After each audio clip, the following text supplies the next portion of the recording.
Hey guys, it's me again. It's the weekend over here in the UK. The weather doesn't look too great, I don't know if you can see.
Yeah, so I'm just on my way to the library, unfortunately.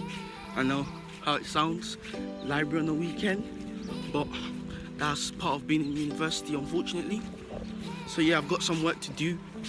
I'm gonna meet one of my mates over there. We're gonna get some revision and some essay work completed today, hopefully.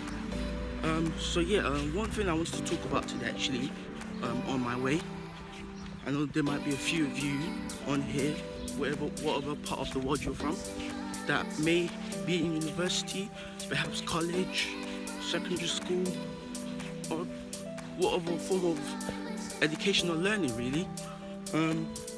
So sometimes I've been asked, and personally before I started gym, even during the whole process, like balancing. How do you balance gym and uni work, or gym and education in general? It's a good question. There's no one way of doing it, but it's definitely feasible if you put your mind to it. You know, certainly over here in the UK, we need to balance, because there's a research done actually that says 2 in 1 students in the UK have a part-time job at university. A lot of students over in the UK have part-time jobs to supplement themselves, because the universities or the government, to say, don't really give us enough money. So balancing a job, fitness and uni work can get a bit stressful. But I've sort of learned a few techniques and a few ways I do it. One way is to really motivate yourself. Oh, I need you to do this for me. Like, I don't care what happens in your life. I don't care what it looks like. I don't care where you are. Every single day you wake up, if you're going to have energy, if you're going to have passion, if you're going to have drive, every day you wake up, you've got to start with that vision. You need to be motivated firstly. If you're not motivated, you're not going to be in it for the long run.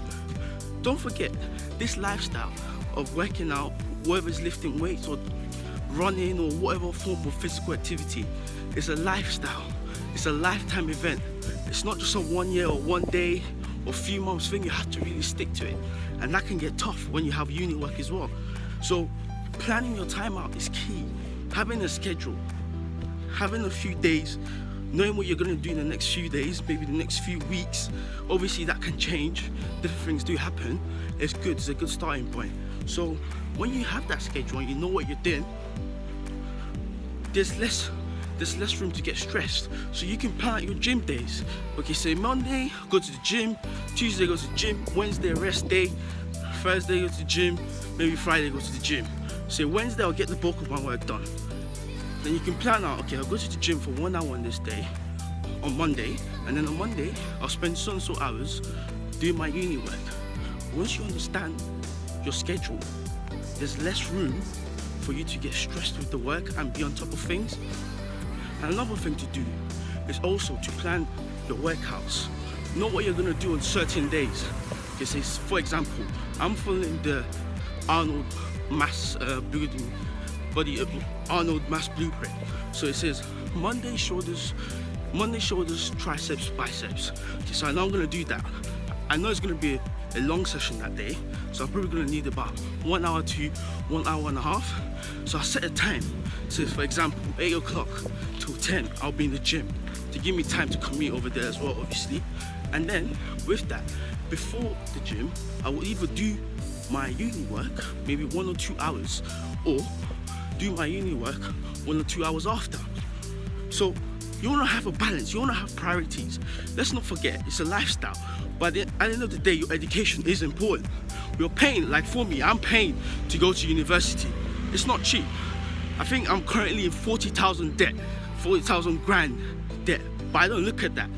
I look at me going to university as an opportunity that some people don't have. So what I'm trying to say is, have balance in everything. There's different techniques. You have to find which technique suits you. Like for example, eating. Okay, you might say, I don't have enough time to prepare meals because I've got so much uni work. Meal prep. You know, meal prep is the process where you pick one day in the week perhaps. Say for example, Sunday, you allocate 2 hours. So you get your, whatever it is, maybe your chicken, your beef, your mince. You cook all of those foods on that day. You get a few Tupperwares, say 7 Tupperwares. You cook your food, you put in the Tupperwares. You cook whatever you need, maybe for example, asparagus or whatever other things you want to put in there. You freeze some of that food, you put some in the fridge. That way you've got meals, probably almost for the whole week. And all you need to do is just make breakfast perhaps, or maybe dinner. So that way you can just take it out of the fridge, do uni work. If it's at home you need to do your uni work, go straight to the library. It just makes life so much easier. Really good. And another tip, like I personally started going to the gym by myself to start with. I didn't really have anyone else to go to the gym with. And for some people this can be very demotivating. But fortunately for me, for some reason I was just always motivated, even though I went to the gym by myself. Well, it was a good thing because it allowed me to ask people to spot me. And you know when you ask someone to spot you, you get to know them. You see their faces over and over again, you start speaking to them, then you get more friends in the gym, and then you find a partner you're gonna go to the gym with. So you build a community. Like I go to my gym, I know a few faces, I say hi to them and things like that, because I've known these people through just chatting to them in general, or asking them for a spot.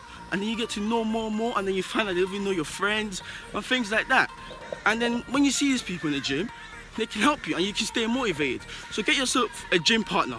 If you can't get one, go to the gym by yourself. Don't wait for anyone else to come with you. Go to the gym, work out, make friends and motivate yourself. Because when you motivate yourself, it's so much more better to stick to this lifestyle. Because if you're sticking to this lifestyle, depending on what other people are doing, if they're going to the gym today, going to the gym on Wednesday, if they don't go to the gym, you don't go to the gym. That's not good. So yeah, get yourself a gym partner. It's definitely worth it. And also, don't miss your classes.